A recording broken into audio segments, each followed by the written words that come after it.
Sihab dan Kiai Haji Ahmad Baharudin Nur Salim.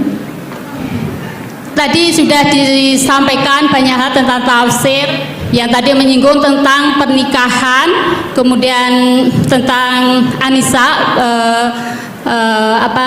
tentang perempuan dan sebagainya. Kemudian saya ingat pada suatu saat saya berdebat dengan suami saya. Bagus ini. Betul ini. Saya pernah berdebat dengan suami saya mengenai ayat yang berbunyi, yaitu surat An-Nisa ayat 43 yang berbunyi, saya penggal ayatnya. A'udzubillahi minasyaitonirrajim. Bismillahirrahmanirrahim. Wa in kuntum marda ala safarin aw jaa ahadum minkum minal ghaiti aw lamastumun nisa falam tajidu ma'an fatayammamu sa'idan thayyiban famsahu biwujuhikum wa aydikum innallaha kana afuwan ghafura. Yang jadi pertanyaan adalah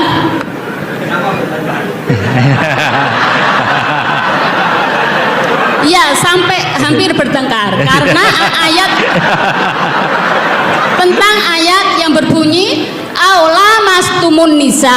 Oke, aula mastumun nisa. Di sini kami teringat dulu waktu masih kuliah di IAIN, pelajaran usul fikih, yang mana dosen saya almarhum beliau sudah Pak Nur Madawam, beliau menerangkan tentang arti dari aula mastumun nisa, di mana beliau sebenarnya tidak bisa memberikan jawaban yang pasti. Hanya beliau menyampaikan perbedaan pendapat dari kata aula mastumun nisa, yaitu ada dua mazhab. Yang satunya berpendapat bahwa aula mastumun nisa itu artinya adalah menyentuh, dan mazhab yang satunya saya lupa mazhab apa, itu maknanya adalah berhubungan suami istri.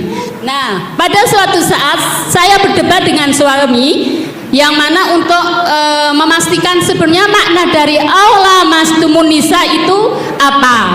Kemudian suami saya bersikuku bahwa aula mastumun nisa makna dari menyentuh itu adalah menyentuh kulit. Nah, kemudian saya bersikuku bahwa makna dari aula mastumun nisa itu adalah berhubungan. Nah, setelah hari berikutnya suami saya goda.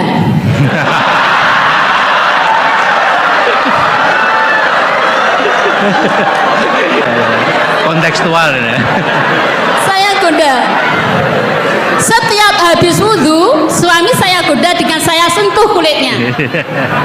Kemudian suami saya mengulangi untuk wudhu kembali. Kemudian berikutnya sudah wudhu, saya sentuh lagi. Batal kan? Pendapatnya batal karena aula mastumun nisa tadi pendapatnya adalah menyentuh kulit. Batal. Jadi beberapa kali saya goda suami saya, setelah wudhu saya sentuh kulitnya dan mengulangi wudhunya. Ini. Dan berikutnya, karena saya masih waktu itu berpegang bahwa menyentuh itu adalah berhubungan suami istri. Nah, yang jadi pertanyaan Prof. Quraisy yang kami hormati adalah makna tafsir daripada ayat aula mastumun nisa yang sebenarnya itu yang mana? Apakah sekedar menyentuh atau berhubungan suami istri? Demikian pertanyaan. Terima kasih. Assalamualaikum warahmatullahi wabarakatuh. Waalaikumsalam warahmatullahi wabarakatuh.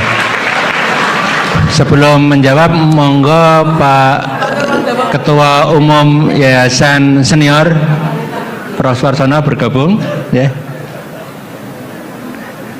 Bukan baru hadir ya. Ya. Baik. Sambil menunggu beliau. Ya makanya.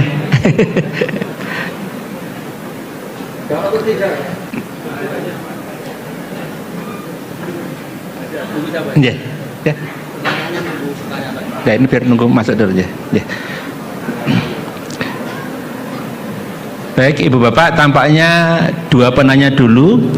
Yang pertama dari Pak Salahuddin terkait dengan lebih berani dan kontekstual, kira-kira gitu dalam menafsirkan. Kemudian yang kedua, monggo ini Pak Suwarsana Muhammad, Ketua Umum Pengurus Senior Pak Kuras, ya.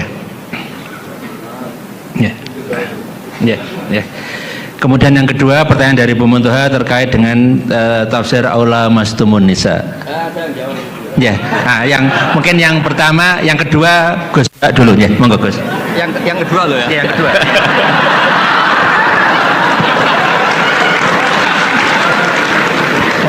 Enggak dijawab juga ya, kenapa bertengkar? Terus pertanyaan kedua, kenapa hanya nyentuh saja tidak diteruskan?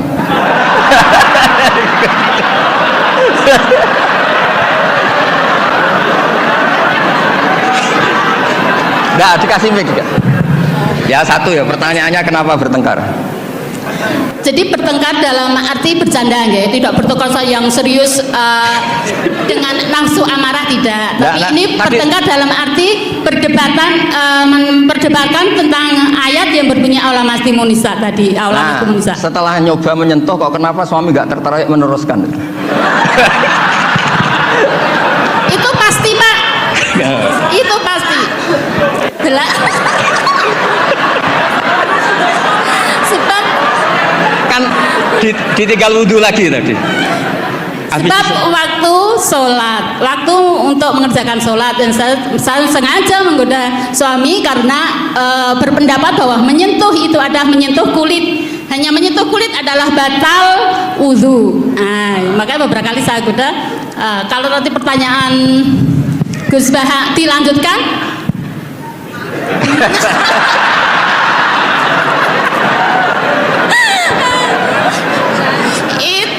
Menunggu waktu. Enggak begini ya. Ini tadi saya minta Pak Warsono ikut berdiri, ini yang punya badan wakaf yang ketua. Begini. Yang jelas jangan memicu kata Pak Rektor dulu MZU dan Newcastle United sama apa? Manchester United. Karena ini sudah jadi madhab identitas. Kalau yang seperti itu NU, seperti ini Muhammadiyah, kayak kunut lah. Kunut itu NU, tidak kunut itu Muhammadiyah. Berarti Imam Syafi'i itu NU, Abu Hanifah itu Muhammadiyah. Begini, kita kan nekuni itu ya, nekuni sekali. Saya bilang nekuni sekali bukan niat sombong, enggak, supaya Anda tahu Rektor milih saya jadi ahli tafsir itu tidak salah. Memang benar-benar saya tekuni. Profesor Zaini maksudnya bukan? Dekat. Oh ya. Ya tadi karena saya sebenarnya sudah uzlah tadi, yang Pak Kores nggak pernah setuju. Begini ya, dalam kitab Ahkamul Quran yang ditulis Imam Baihaqi meriwayatkan makalah-makalah Imam Syafi'i, beliau jelas ngendikan lamisa dari mulamasah. Mulamasah itu nyentuh. Naha Rasulullah an bai'il mulamasah. Ini saya cerita Imam Syafi'i dulu, nggak cerita suami Anda, enggak cerita Pak Muntaha Anda. Naha Rasulullah an bai'il mulamasah. Nabi itu menyegah, melarang jual beli yang hanya unsur disentuh, kemudian itu pengganti kata luzum. Kalau sudah disentuh berarti oke. Sehingga beliau yakin seyakin-yakinnya kalau mulamasah terusan al-jassu bil yad, memang menyentuh. Nah, satu-satunya riwayat yang populer itu adalah Ibnu Abbas. Ibnu Abbas mengartikan Aula Mastumun Nisa itu au jama'tumun nisa, memang sampai hubungan suami istri. Berarti Anda Ibnu Abbas, suami Anda Imam Syafi'i. Nah, Kiai Jawa itu paling pinter ngerekayasa hukum. Kiai NU itu kalau keseharian kalau tersentuh istrinya memang wudhu. Kalau banget diteruskan, cantik banget diteruskan. Saya ulang lagi ya, Kiai NU kalau disentuh istrinya wudhu. Kalau cantik banget diteruskan. Nggak nyindir, ini cerita aja gitu. Pengalaman Gus Bah. Ya, alhamdulillah berarti cantik banget. Nah, tapi kan madhab Syafi'i itu ada problem, yaitu beliau meyakini dan hampir semua ulama meyakini kalau tawaf itu harus suci, dan kalau berdesaan di Ka'bah zahmah itu kan pasti kesentuh ya. Perempuan. Nah, di bab ini KBIH memberi saran, sudahlah di bab ini intikal madhab, kamu kesentuh perempuan atau sebaliknya tidak batal.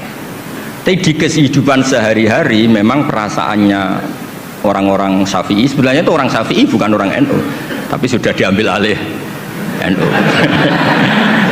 Sampai ketahuan Pak Quraisy itu kalau di kampung-kampung, enggak Sayyidina NU, enggak Sayyidina ya Muhammadiyah. Kalau kunut, padahal kita yang nekuni madzhab tidak ada seperti itu. Ini Syafi'i, ini Maliki ini. Nah, tapi jangan juga nanti terus beralih, ini madhabnya Pak Muntaha, ini madhabnya istrinya. Wah, malah ada pendiri madhab baru nanti dalam Islam. Ya, jadi konflik Anda, berdebat Anda bagus lah. Jadi kesannya UI itu di rumah pun ilmiah gitu. Jangan sampai debat begini, itu gaji kamu di UI hanya sekian, tuntut Pak Warsono, jangan gitu. Itu kan tidak ilmiah. Alhamdulillah lah, itu bagus ya. Teruskan saja debatnya. Ya jelas ya, memang begitu riwayatnya begitu. Ya Anda nanti terserah. Kalau dalam ilmu tasawuf, mazhab itu gampang. Kamu yakin tidak ketemu Allah dengan pendapat itu? Mazhabun al-Qawwahabi. Kalau dalam ulama, hadza madhabi al-Qawwahabi. Ini pendapat saya yang sampai ketemu Allah itu saya siap.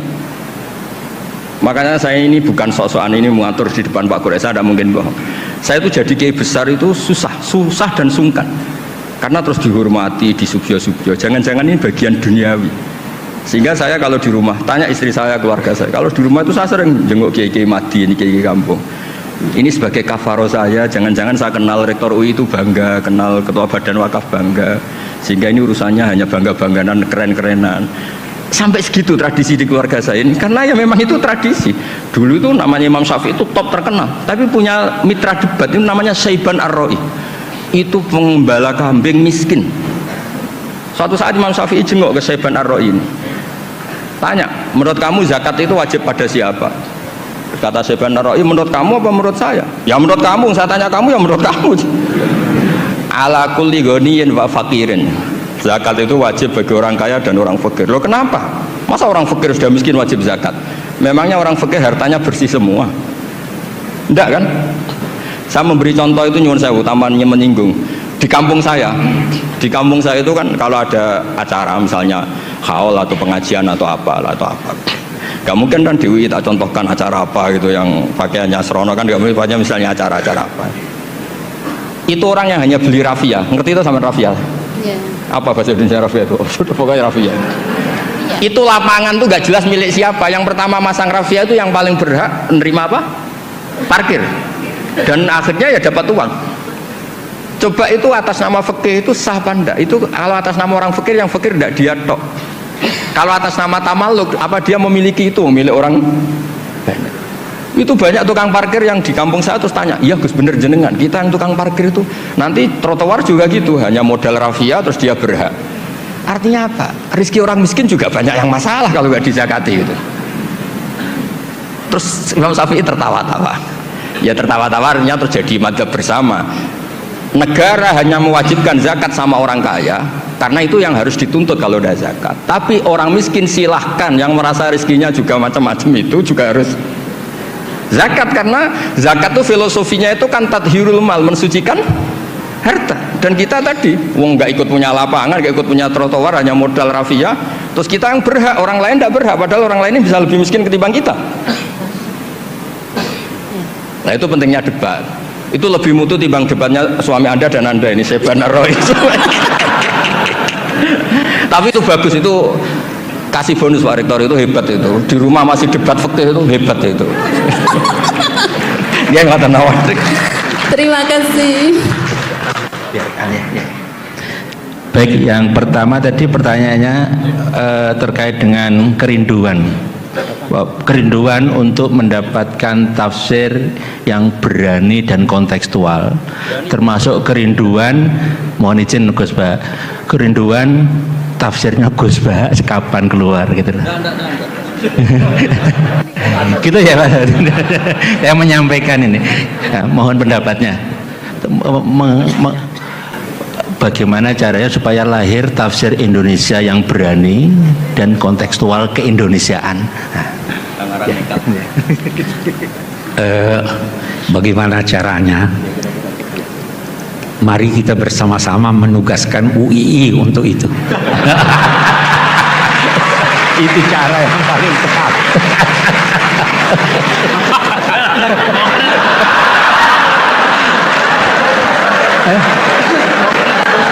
singkat padat. Alhamdulillah ada Gus Bah di sini.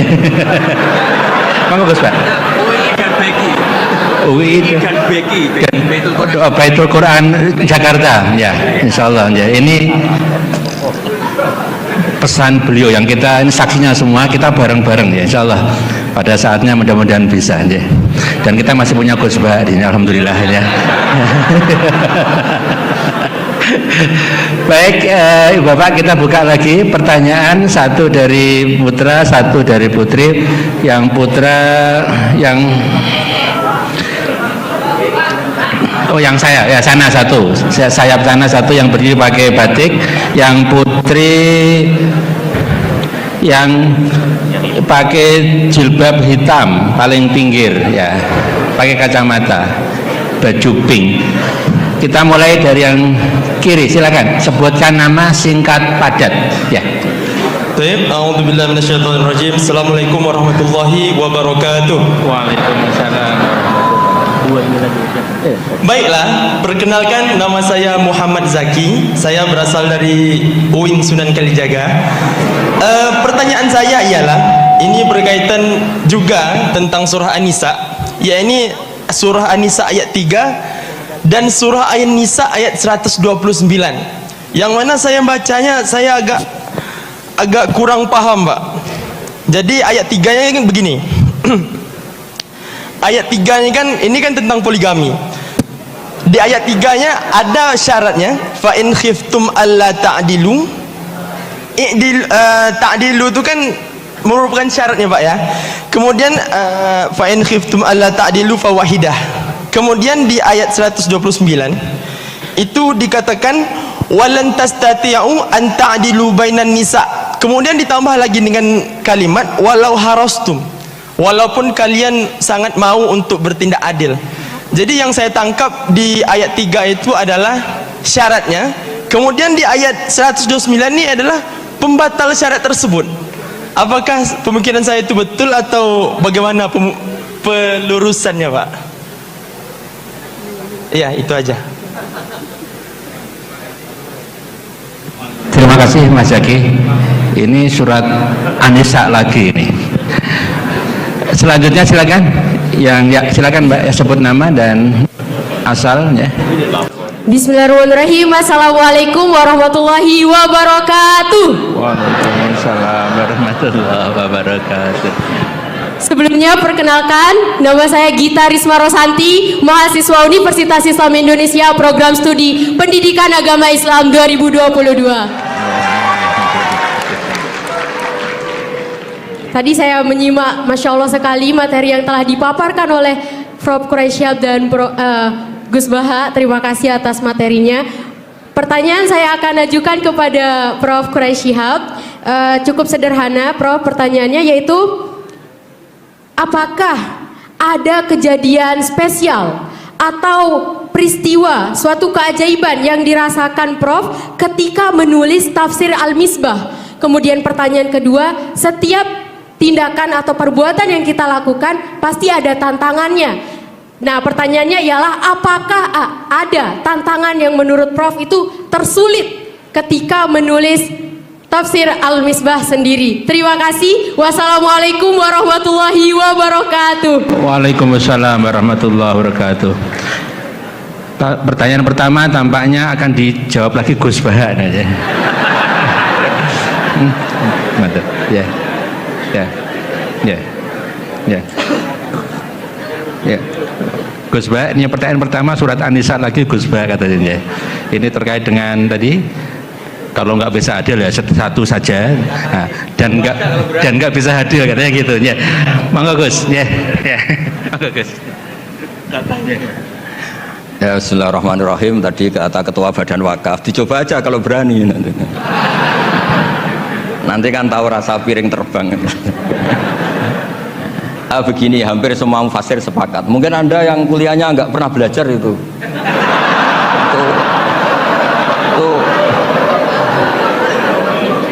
di semua tafsir ada itu. Jadi kalau mailul qalbi atau fi'lul qalbi itu tidak bisa dikendalikan. Kamu nggak mungkin kan lebih mencintai yang 70 ketimbang yang 17 kan. secara jibilah watak kemanusiaan itu kan pasti mencintai yang lebih cantik, lebih muda, lebih loyal, dan lebih belum tahu aib kamu.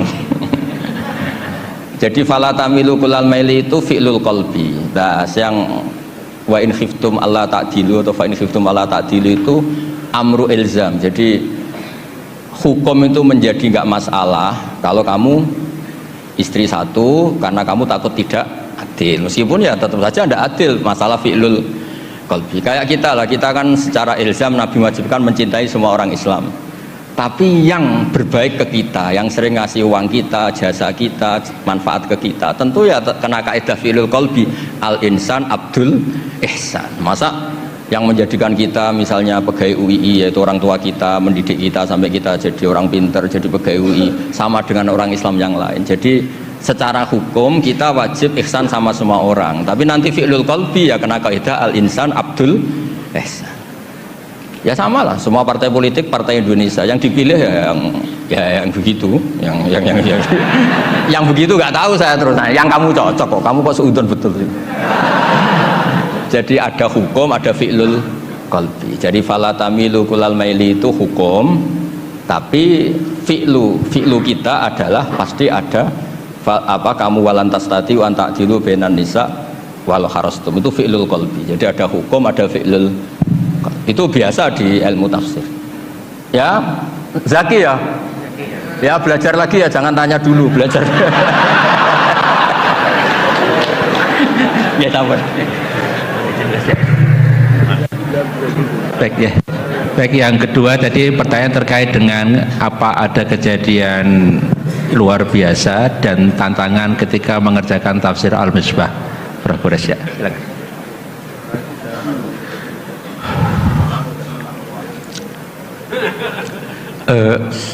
Saya yakin bahwa semua yang tulus ingin mempelajari Al-Quran pasti dipermudah oleh Tuhan, pasti. Itu kalau kita baca firman-Nya, apa itu, bukan walaqad yassarnal qur'ana lidzikri fahal min muddakir.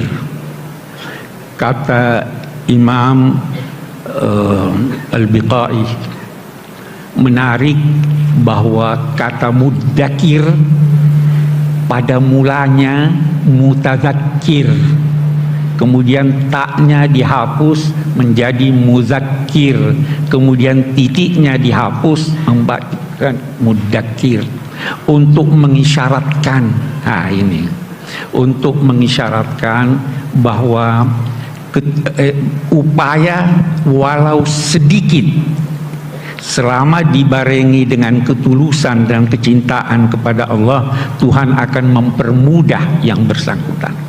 Ya. Jadi yang penting itu Anda mau, tidak harus bersungguh-sungguh sehingga habis semua tenaga untuk itu. Tuhan permudah. Dalam konteks mempermudah ini itu banyak sekali cara. Sebahagian di antaranya tidak dapat dijelaskan depan umum. Itu ya. Itu pesan ulama-ulama, ya kan? Jangan ceritakan itu. Jadi saya hanya bisa berkata, siapapun termasuk saya, termasuk nanti tim yang dibentuk oleh UII untuk merespons itu, pasti dapat kemudahan. Yang penting tulus. Kemudahannya macam-macam. Tadi saya sudah singgung, salah satu kemudahan itu yang kita lihat pada Kiai Bisri. Ya, jadi itu ada. Jangan pernah menduga tidak ada. Hanya saya tidak berani menceritakan. Oke. Ya kan begitu ya, Gus Bahaya enggak boleh ya. Ini Pak Gus Bahaya yang lebih tahu. Jadi meneruskan istilah asror. Kalau tradisi ulama itu innalillahi asroron la ya'rifuhal anbiya wa innalil anbiya'i asroron la ya'rifuhal ulama wa innalil ulama asroron la ya'rifuhal awam. Jadi pada level beragama itu pasti ada asror. Asror itu hubungan-hubungan privat yang nggak diketahui kecuali oleh pelakunya. Dan itu kalau orang-orang sudah makomnya wali itu sampai guyonannya gini, wali, saya makan sama kamu wiridan itu masih wali saya pas makan.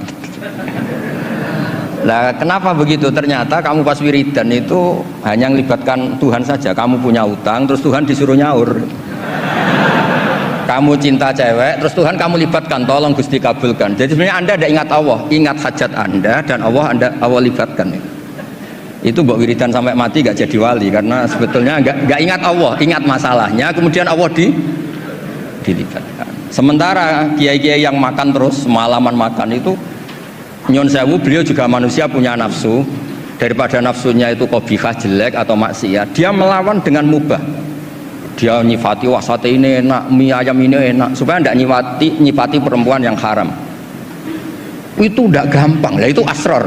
Terpaksa saya bocorkan karena disuruh Pak Kures, itu termasuk asror. Jadi ternyata nyifati, oh ini mie ini enak, sate ini enak, hanya melawan supaya saya tidak nyifati perempuan yang nggak halal. Dengan begitu tahu-tahu pagi, tahu-tahu tempat maksiat ya sudah tidak ada, dia selamat. Dan itu ilmunya ulama, itmamin mubahin illa wa yatahaqqaqu bihi tarku haramimma. Tidak ada mubah yang dilakukan kecuali meninggalkan haram. Wah itu asror. Ini saya bocorkan spesial untuk UI. Mungkin Pak Kures mau tambahkan sedikit aja yang asror. Jadi itu memang pesan itu. Nah, saya kira semua orang yang belajar walau sedikit dari ilmu tasawuf kan ada itu ya. Ini akan dijelaskan oleh Pak Rektor lebih jauh.